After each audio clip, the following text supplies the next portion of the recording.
Good morning. Good morning.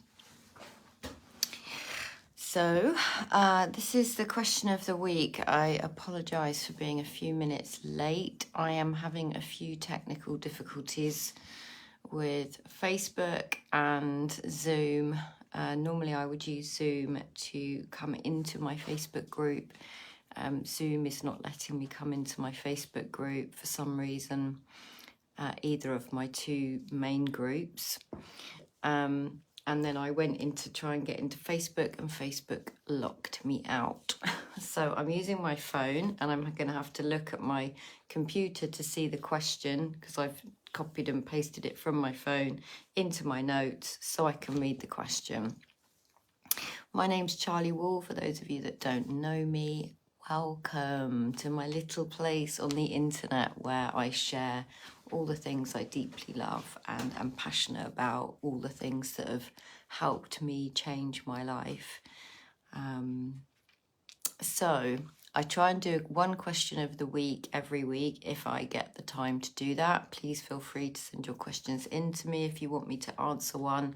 Once a month in my circle community, I answer all the questions that come in from my circle sisters. If you want more support, my circle is a wonderful community of women. But for the purpose of this, I have one question that I want to dive into. And the question was from Karine. And what she says is, my question is around old persona / paradigm and new. With my burgeoning self-awareness and understanding, I'm much more likely to stand up for myself and not accept other people's criticism and shit. However, I do still go into placating / fawning mode sometimes. When this happens, I tend to berate and heap opprobrium on myself. How to go from this to a more loving and empathic response? So the first thing that I want to just say about this, and of course, because I can't do it on my computer, I'm having to do this.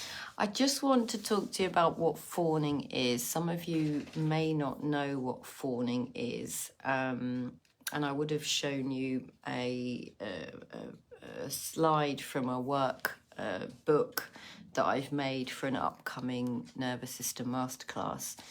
And I don't know if you'll be able to see if I turn this around. Let me try. I don't know if I can turn this around. Oh, I don't know if you can see that. No, not very well. Anyway, I will perhaps post the link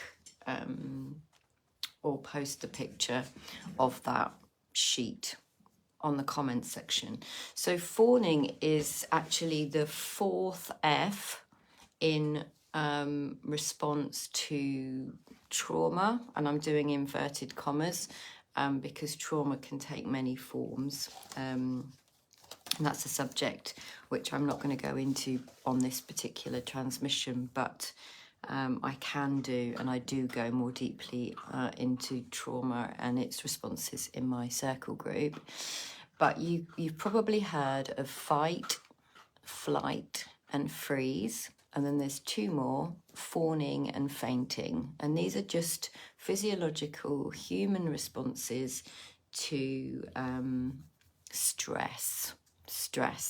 And these responses are begin in early childhood. And I also did a free live transmission around all of the responses, which I did, I think, last year, or earlier this year on mental health, in Mental Health Week, which I can also link to if you want me to. But this is I found this quote on the internet, and it says this: fawning can be described as, in a nutshell, fawning is the use of people-pleasing to diffuse conflict, feel more secure in relationships, and earn the approval of others. It's a maladaptive way of creating safety in our connections with others by essentially mirroring the imagined expectations and desires of other people. And what that means is it's a form of self-protection, and it's developed when we are children to keep us safe.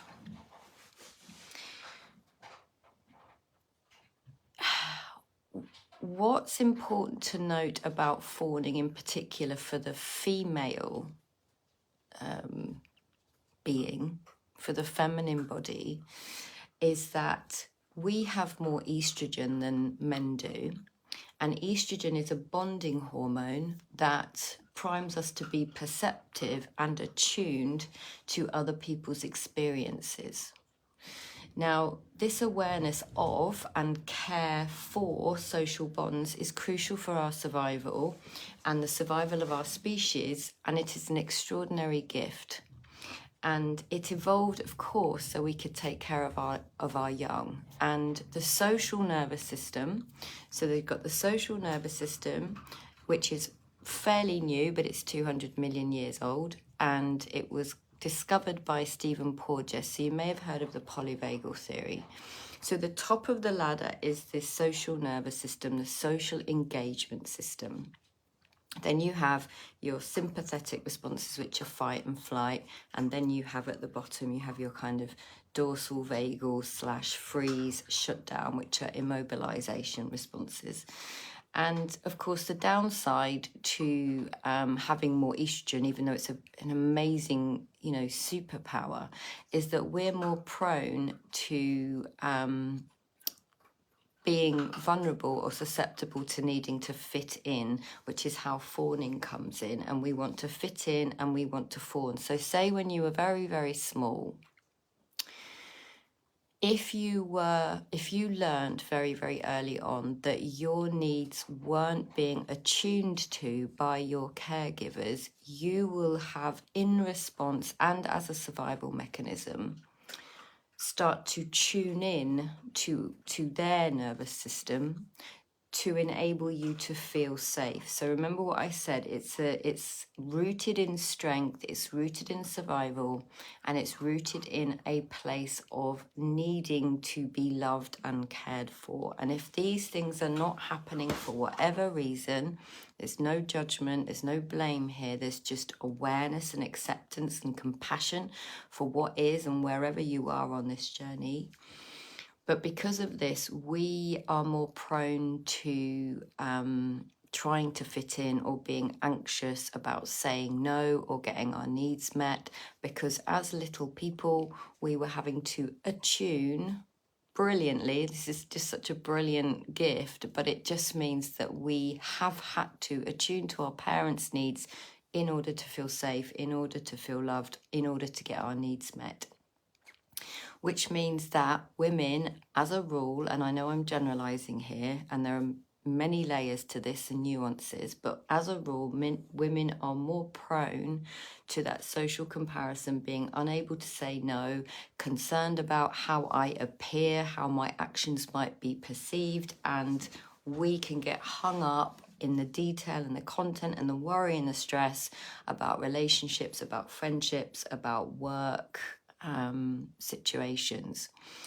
So going back to Kareen's question, I wanted to explain to you what fawning actually is, in case you didn't understand that, but you recognize in yourself this inability to say no, or this inability to speak your truth, and you might feel it in your throat. You might feel like this desire to speak, but feel like unable to say it, but you can really feel it here in your throat chakra. And you might get a sense of rage or anger, and this gets suppressed, particularly by women, because of what I've just said about this need to fit in and be accepted and loved, particularly, as I said, again, if you haven't had your needs met in a way that would be conducive to you learning, appropriate boundaries and appropriate ways of asking to get your needs met. So, Karine has said, I still find myself going into people pleasing and placating. And then what she does is she berates herself and slags herself off. Okay, so if you just take a piece of what I've just said, the social nervous system is the first line of response. So in humans, if you're listening to me now, hopefully you are getting a sense of like eye contact and safety from my voice. So you will hopefully, and of course I'm guessing, feel a sense of calm as you're listening to me. Or if you're in conversation with a friend, you'll get a feeling of safety. This is the social nervous system at play. Now, the next line of defense is the fight and flight. So what Karine's describing is that the social nervous system, she's been conditioned and entrained to go into a default state of being unable to speak her truth. So the next layer down is to go into fight and flight. Now, because again, when we're children, if the social nervous system doesn't work and we're not being attuned to, and we're trying to mold ourselves around our caregivers, and that doesn't work, the next line of defense is to fight or run away. And again, as children, we can't often fight or run away. So we go down into sort of shutdown. And there's certain language that I can tell and feel where someone is when they're describing these things. So Karine has said she finds herself going into people pleasing and fawning, which is natural, and it's conditioned and it's neurologically wired as a safety mechanism. And then because she's doing that, so she has awareness possibly at the time of or after the fact, she's then going into a fight and flight response because she's now slagging herself off for being that. But these things are rooted in strength and survival. And it really does, and I cannot stress this enough, it takes practice to be able to have awareness and compassion for these states of our body that have protected us for many a year, that are utterly neurologically wired and default. So no amount of slagging yourself off, which will also be a habit, is going to bring you a more loving and empathic response. And I'm not sure if you, Karine, if you meant, how do I go from this to a more loving and empathic response to yourself? Or how can I go from people pleasing to a more loving response in response to the person that I'm fawning? So maybe I'll speak to both. You know, to have a more loving and accepting relationship to self is to deeply understand how these things innocently got created through a survival response, how you did the best that you could see to do in those moments as a little person, and that stuff's just been neurologically wired as a protective mechanism, and that women are more susceptible to these places of fawning and people pleasing because we have more estrogen. So even if you were to just kind of rise up out of the personal and into the physiological, it would help you to understand that this doesn't mean you're a bad person. It doesn't mean there's anything wrong with you. And these are the places we go. It doesn't mean you're not good enough. It just means you are responding to a physiological response in your nervous system that is 200 million years old. That has been put in place by divine intelligence as a response to a stress. And we're always doing something to feel loved and to feel connected. So having some understanding and compassion for yourself as you go through this journey of unlearning and unfurling those parts of us that are deeply unconscious but rooted in belonging. The first step is awareness. The second step is to literally hold that place in you with love, because if our needs weren't being attuned to as little people, what we need to do as adults is start to attune to our own needs. Not slag off the place in us after the fact that went into that place of autonomic response.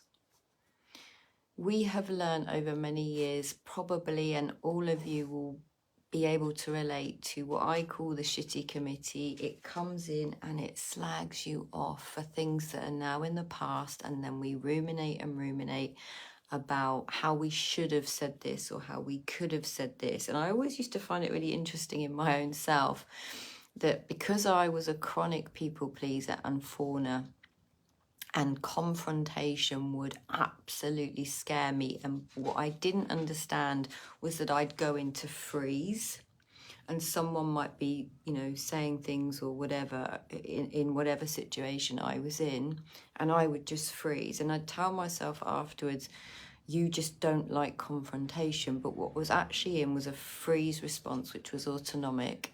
And then, of course, after the fact, I'd be thinking of all the brilliant and wise things I could have said, because I'm no longer in that stress response. If I'm in a stress response, the cognitive part of my brain, my prefrontal cortex, switches off. So I don't have any capacity to think clearly because I'm in a state of stress. So this is important to understand, because after the fact, we can have a sort of logical dialogue about what we could have said or what we should have said. But in the moment, we often go into freeze. So the place, if you could be more compassionate, if you're saying, how can I be more loving and empathic to the person that I'm fawning to? That's literally a practice of, again, starting with yourself, understanding, awareness, practicing saying no, practicing speaking your truth, even if you shake. Even if you shake in your boots, in your throat, in your body. Practice that, because it will take you towards sensation. It will take you towards a place of newness. It will take you towards a place of unfamiliarity, which many women don't like, even though they desperately want. But this ultimately is about relationship to yourself. There's nothing wrong with you. You are good enough. You are worthy of your own love and care and compassion and nurturing. And no amount of criticism did anyone any good ever in the history of the world. All it leads to is a dialogue internally that perpetuates this creation of I'm not good enough, I'm not enough, I deserve this. And whatever we think, whatever we believe, we create. So if I'm perpetually slagging myself off internally, this kind of inner harsh critic, that's the energy that I'll be living in, because I'm creating this experience through talking to myself in a not very nice way. And then what's reflected back to me is my theory about myself. If I believe something about myself, this gets reflected back to me. So you start with yourself, you start with understanding nervous system responses. You start by understanding that none of this is your fault. You have compassion and love for the part of you that responds in a fawning way. And next time all I can say is that I've had to practice feeling in my body that I have something to say and saying it. And my voice did shake, and I did have a visceral, shaking in my body. But I practiced and practiced and practiced and practiced, and I tried to make it not matter what happened next. Because of the story that I was afraid of confrontation, I allowed that to be the story, not understanding that I was in freeze and that actually I couldn't speak my truth, because when I'm frozen, I'm literally frozen in fear. But that response was very, very, very old and a protective mechanism from young me in situations that were not my fault. How do you go from this to a more loving and empathic response is to practice being kind to yourself. You have been practicing being horrible to yourself for a very, very, very long time. You have to make the opposite a practice. So is there anything else I wanted to say about this?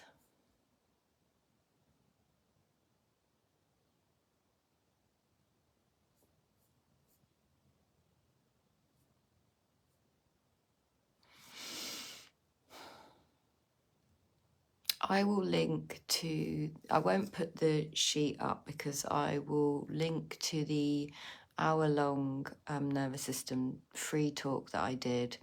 I'll link that under the comments, and on that transmission is the picture that I tried to show you on my screen.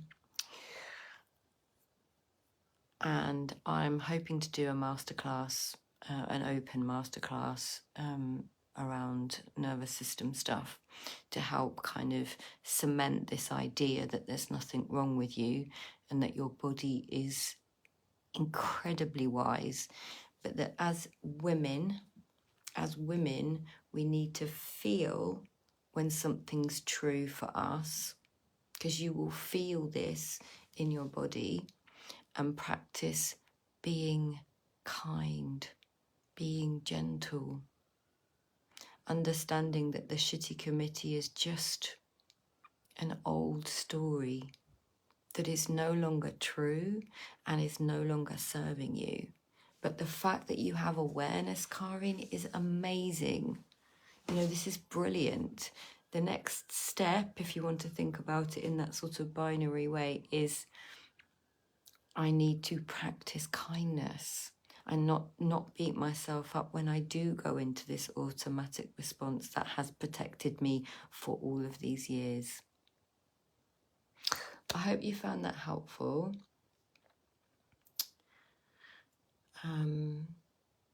Thank you. If you listen to this, let me know in the comments if you're listening. I can't see because I can't access anything at the moment. And Zoom support is not helping me, and I can't access my Facebook, and I'll be able to see it when I come off this. But if you have any questions about this, or you have anything you want me to speak to on the question of the week, I do it once a week. Next week in my circle, I'll be doing an Ask Me Anything where all the ladies in the circle can ask me whatever they want, and I will answer all the questions in there. I'd love to see you in my circle if you're interested. I'll also post the link in the comments. And yeah, as always, it's a joy and a pleasure and an honour. Mwah.